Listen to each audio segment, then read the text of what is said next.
A very good morning, Mr. Ndawanifa. Thank you so much for joining us.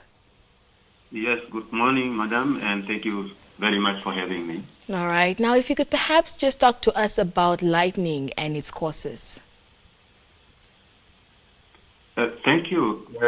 For me to talk about lightning, maybe I'll be just trying to use my layman language so that people will be able to understand, because talking about or describing lightning is more technical. So I will just try to be very much layman, using the layman language, so that at least everybody can understand what is lightning all about. Yes. So lightning is a form of electricity, and electricity is a very well known that it is very dangerous to everybody's life. And maybe another question comes that what type of electricity is it? What type of electricity is it? Lightning. So lightning is an electrostatic, or we can say is a static electricity. For those who did physics, then can easily understand if we are talking about static electricity.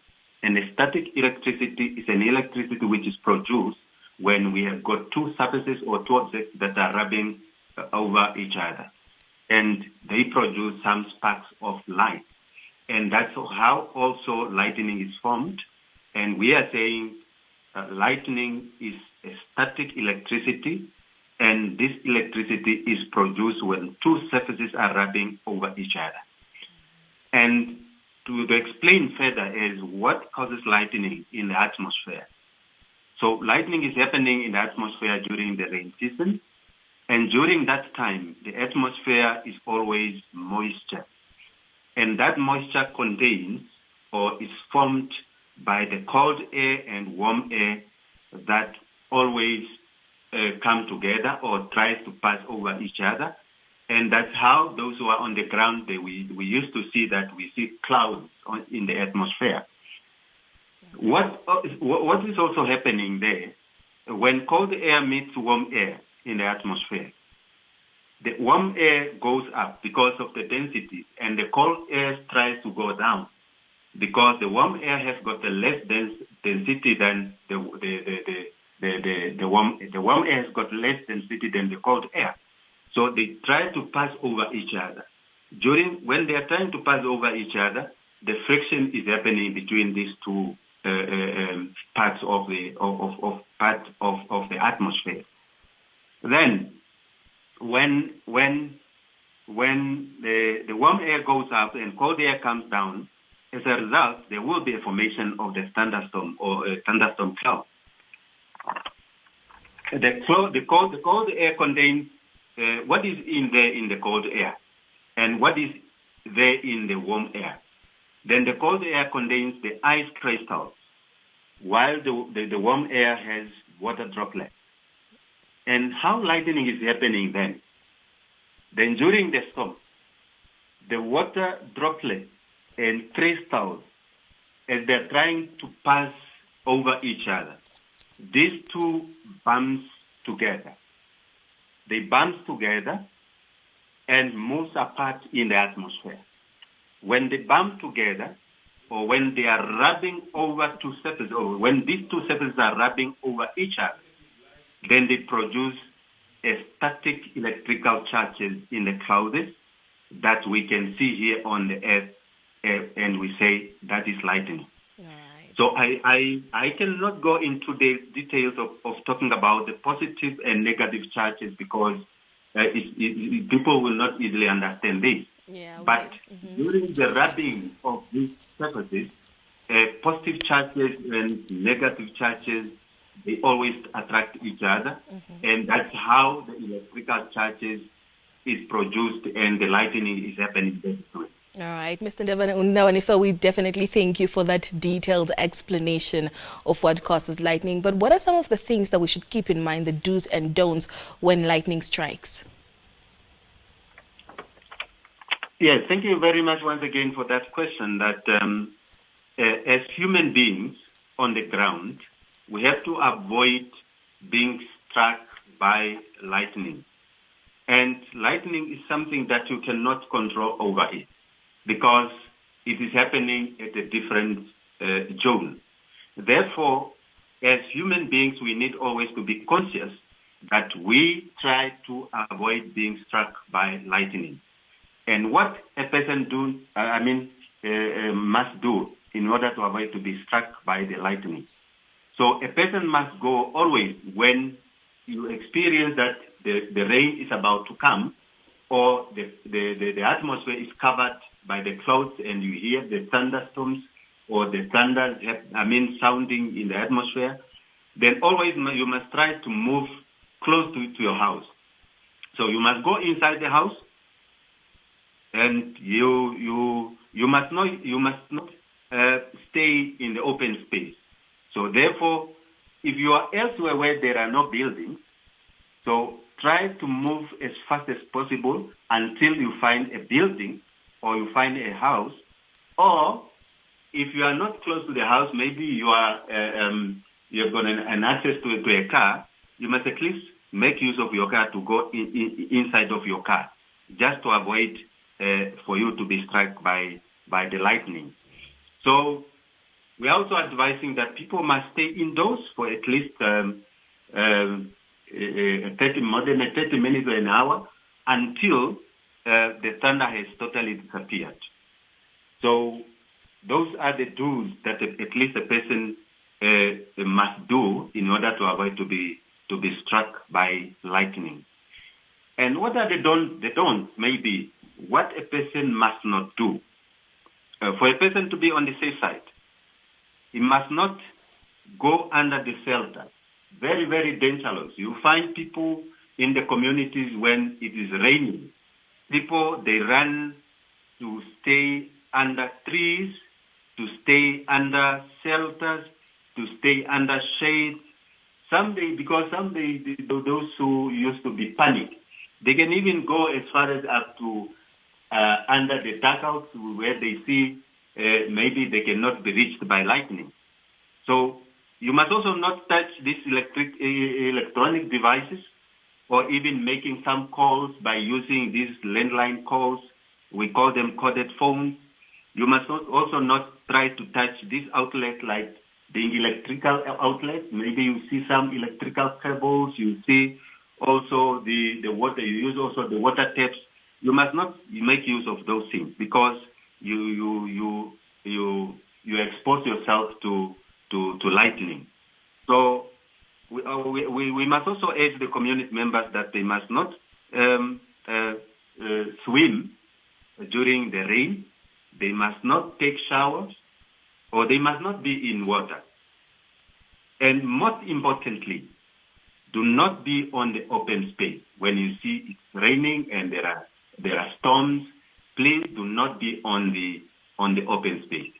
Yeah. Because lightning is always looking for a good conductor, at least to pass through, so that it can be connected to the ground. So if you happen to be found allowed in that open space, then you are exposed to the lightning. So simply that's how I can just try to advise the community members that at least they must stay away from those things. All right. Now, Mr. Ndawanifa, growing up, we used to hear so many things such as you should not wear red, when there's thunder and lightning, and also you shouldn't be, on your phone, and the mirrors should also be covered. If you could perhaps just clear this up for us. Are these true, or would you say they are rumors or myths? Come again? Growing up, we used to be told that one should not wear red when there is lightning, or the mirrors in the house should be covered, or we should not be on our electronics, the TV should be off, we shouldn't be on our phones. Would you say this is true, or are they myths? Yeah, those are myths. Those are myths, and there is no reality on those myths. And you find in most time people are saying, yes, I have to do this one to protect myself from lightning. And this is not true. And I have to say that is not true, because if you believe on those, let me start with the first one, like wearing the color or the red color. Lightning has got nothing to do with color. Lightning has got nothing to do with color. You find people are saying, For you to be protected from lightning striking, try to put a red thread on your hand, or maybe you put it around your neck, which is not true, and it doesn't even help you anything. So what is happening then? Lightning has got nothing to do with colors, and lightning is about electrical charges that are positive and negative charges. Therefore, a red color does not even attract any lightning. So we are saying a person can be struck by lightning because you may even subject yourself to a good conductor of electricity, because we say lightning is an electricity by itself. If a certain thing happens to be struck or you happen to get that electrical charges from lightning, then you are also subjected to be struck by lightning. So therefore, there is no any reality on that one. So lightning doesn't even count colors or whatever, but it's about the flowing of charges. Coming to number 2, covering the mirrors. Some people are saying, yes, turn the mirror upside down because it can cause that damage of lighting. Some are saying, no, that mirror must be taken somewhere so that we keep ourselves safe. Lighting has got nothing to do with that. A mirror does not attract lighting at all, even though it's covered with, for those who did physics, it covers a big part of a metal, which is mercury, and that small amount of metal does not even attract lightning. Therefore, what people they used to fear is that mirror is a good in refraction of the light which comes from the lightning. So when they see that reflection through the mirror, maybe comes in through the windows and reflected by the mirror, then they are saying they are subjected to lightning strikes. And this is not true.